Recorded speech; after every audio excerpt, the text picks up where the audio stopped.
Iran যুক্তরাষ্ট্র সরাসরি আলোচনা হবে কিনা সে ব্যাপারে শুরু থেকেই অনিশ্চয়তা ছিল। তবে শেষ পর্যন্ত দুপক্ষ মুখোমুখি বসেছে। প্রথম বৈঠকে ঐক্যমত্যে পৌঁছাতে পারবে না এমনটা কারো কাছেই অপ্রত্যাশিত নয়, হয়েছেও তাই। আলোচনা হলেও কোনো সমঝোতা হয়নি, তবে পরবর্তী আলোচনার দরজা খোলা রয়েছে। ইসলামাবাদে যখন ইরান যুক্তরাষ্ট্র প্রতিনিধি দলের দর কষাকষি চলমান, তখন মার্কিন মুলুকে বসে নিজের সামাজিক মাধ্যম ট্রুথ সোশ্যালে একের পর এক পোস্ট করে যাচ্ছিলেন মার্কিন প্রেসিডেন্ট ডোনাল্ড ট্রাম্প। এর মধ্যে একটি কলামের লিঙ্কও শেয়ার করেছেন তিনি। কলামটির হেডলাইন, ইরান নতি স্বীকার না করলে প্রেসিডেন্টের হাতে থাকা ট্রাম্প কার্ড নৌ অবরোধ। অর্থাৎ ইসলামাবাদে যুক্তরাষ্ট্রের শর্তে ইরান রাজি না হলে নৌ অবরোধ করে দেশটিকে পর্যুদস্ত করতে পারেন ট্রাম্প। প্রবীণ মার্কিন সাংবাদিক জন সলোমনের লেখা নিবন্ধটি তার ওয়েবসাইট জাস্ট দ্য নিউজে প্রকাশিত হয়েছে। প্রতিবেদনটিতে ভেনেজুয়েলার সাবেক প্রেসিডেন্ট নিকোলাস মাদুরোকে স্বৈরশাসক আখ্যা দিয়ে বলা হয়, প্রেসিডেন্ট ডোনাল্ড ট্রাম্প একটি নৌ অবরোধের মাধ্যমে ভেনেজুয়েলার অর্থনীতিকে পঙ্গু করে দিয়েছিলেন, যা দেশটির তেল রাজস্বের পথ রুদ্ধ করে দিয়েছিল। এবার কূটনৈতিক প্রচেষ্টা ব্যর্থ হলে ইরানেও একই কৌশল প্রয়োগ করার সুযোগ রয়েছে।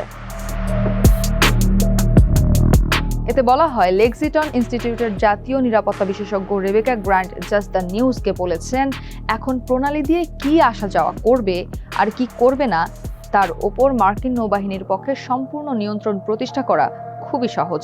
ইরান অনমনীয় হলে অবশ্যই মার্কিন নৌবাহিনী সমুদ্রের ওপর ব্যাপক নজরদারি ব্যবস্থা স্থাপন করতে পারে। ইসলামাবাদে ২১ ঘন্টা প্রচেষ্টায়ও কোনো সমাধান হয়নি। মার্কিন ভাইস প্রেসিডেন্ট জেডি ভ্যান্স জানিয়েছেন, ইরান তাদের প্রস্তাবে রাজি হয়নি। অন্যদিকে ইরান বলছে, যুক্তরাষ্ট্রের প্রস্তাবগুলো ছিল ভীষণ উচ্চবিলাসী। দ্য জাস্ট নিউজের কলামে সামরিক কৌশলবিদ অবসরপ্রাপ্ত জেনারেল জ্যাক কিন বলেছেন, যুদ্ধ পুনরায় শুরু হলে আমাদের প্রথম কাজ হবে খার্গ দখল করা কিংবা তা ধ্বংস করে দেওয়া, অথবা ইরানের নৌপথ অবরোধ করে রপ্তানির সব পথ বন্ধ করে দিতে পারে।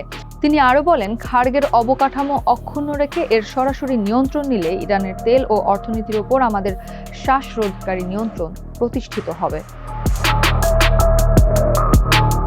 যুদ্ধ চলাকালে নৌ অবরোধের কৌশল নতুন নয়। আন্তর্জাতিক আইনে অবৈধ হলেও যুদ্ধের মধ্যে এর প্রয়োগ হয়ে থাকে। এর মূল উদ্দেশ্য সমুদ্রপথে শত্রু দেশের বাণিজ্য, সরবরাহ ও যোগাযোগ ব্যবস্থা পুরোপুরি বন্ধ করে দেওয়া। অবরোধের মূল লক্ষ্য হবে ইরানের তেল রপ্তানি পুরোপুরি বন্ধ করে দেওয়া। ফলে ইরানের অর্থনীতির মেরুদণ্ড ভেঙে পড়ার ঝুঁকি তৈরি হবে। পাশাপাশি ইরান থেকে সবচেয়ে বেশি তেল আমদানিকারী চীন ও ভারত চাপে পড়বে। দেশ দুটির জ্বালানি নিরাপত্তার বড় ধরনের সংকট তৈরি হলে তারাও ইরানকে যুক্তরাষ্ট্রের আরোপিত শর্ত মেনে নিতে বাধ্য করবে। ৪০ দিনের যুদ্ধে হরমুজ প্রণালী বন্ধ থাকায় হু হু করে বেড়েছে তেলের দাম।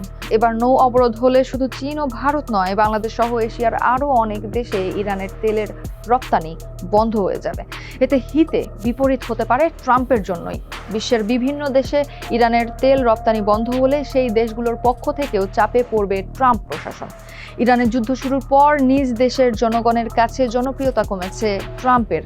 নৌ অবরোধ করলে হয়তো বিশ্ববাসীর কাছেও মারাত্মকভাবে ঘৃণার পাত্রে পরিণত হতে পারে মিস্টার প্রেসিডেন্ট।